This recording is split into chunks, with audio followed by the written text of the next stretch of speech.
రామ్ నారాయణ రామ్. ఈ రోజుల్లో సోషల్ మీడియాలో చాలా విషయాలు చూపించబడుతున్నాయి. దీని ద్వారా ప్రజలను రాజకీయాల పేరుతో, ధర్మం పేరుతో, జాతి పేరుతో రెచ్చగొట్టబడతాయి. అవి చోరీ చేయబడతాయి. దీని కారణంగా ప్రజలు ఏమి సరి, ఏమి తప్పు అనే విషయాన్ని అర్థం చేసుకోలేరు. అప్పుడు ఇలాంటి పరిస్థితిలో ఏమి చేయాలి? ఇలాంటి పరిస్థితిలో మనిషి నిర్మించిన విద్యను ప్రకృతి ఆధారిత విద్యతో మార్చడం చాలా మంచిది. ఎందుకంటే ఇది విద్యా వ్యవస్థను మెరుగుపరచుతుంది. పూర్వకాలంలో ఉన్న చెట్లు, సాకులు, జంతువులు, మానవులు ప్రకృతికి ఏ విధంగా కూడాను పునరావసరంగా ఉండవు. ఎవరైనా రాజకీయాలు, న్యాయం, ఇంజనీరీ, డాక్టర్లు, ఉపాధ్యాయులు ఉన్నా వారికి ప్రకృతి గురించి ఆలోచించాలి. మహా గురు బాలక్ బ్రహ్మచారి జీ మాత్రమే దానిపై ఆలోచించాలి. ఎందుకు?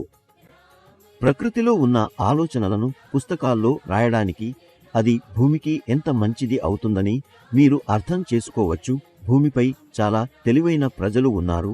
వారికి ప్రకృతి యొక్క ఆలోచనను అర్థం చేసుకోవాలి. సైన్సులలో ఉన్నవారు చంద్రుడి పై వెళ్ళిపోతున్నారు, గ్రహాలకు వెళ్ళిపోతున్నారు.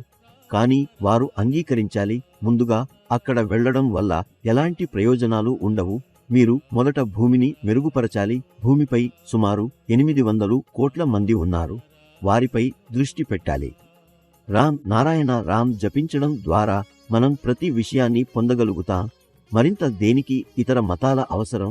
ఒక వ్యక్తి తన సొంత స్థితిని అర్థం చేసుకుంటే దాని కొద్దీ మరొక మతం అవసరం లేదు. మనిషి తనను తాను అంగీకరించి ప్రత్యక్షంగా విశ్వంతో కలవగలుగుతారు. నా మహాగురువు చెప్పినట్లుగా మీ అసలైన తల్లిదండ్రులు ఆకాశమే. వారి పేరు రామ్ నారాయణ రామ్. భూమిపై ఉన్న అన్ని పదార్థాలు ఆకాశం నుండి వచ్చినవి మరియు ఆకాశంలోనే శ్రీవైభవంగా ఉండిపోతున్నాయి. ఏ జీవి, చెట్టు, జలము, గాలి, సూర్యుడు తప్పు పనులు చేయరు. తప్పు పనులను చేస్తారు మనుషులు మాత్రమే. రామ్ నారాయణ రామ్ ఏమిటి? దీనిపై ప్రతి ఒక్కరికి తెలుసుకోవాలి. ప్రకృతి ప్రతి ఒక్కటి పర్యవేక్షిస్తుంది. ప్రకృతి తన తీవ్రమైన రూపాన్ని ప్రదర్శించినప్పుడు ప్రతి ఒక్కరూ సరిచేయబడతారు.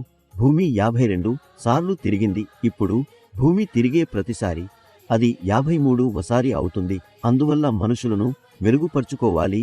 ఒక వ్యక్తి డాక్టర్ అయితే అతను తన స్థానాన్ని ప్రయోజనంగా తీసుకుని ప్రజలను అడ్డగించుకుంటే అతను అర్థం చేసుకోవాలి. అతను సమాజం సహకారంతో డాక్టర్ అయినాడు. దీనికి సమాజపు పన్నులే కారణం.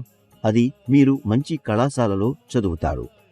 కాబట్టి ప్రకృతి ఆధారిత జీవితం నిర్మించడం చాలా అవసరం. అందువల్ల మీరు రామ్ నారాయణ రామ్ జపం చేయండి మరియు ధ్యానం చేయండి. మీరు ధ్యానం చేస్తే మీరు ఎటువంటి వ్యాధి కష్టాలు నుండి తప్పించుకుంటారు. మీరు ఎటువంటి సమస్యలతో ఎదుర్కోవద్దు.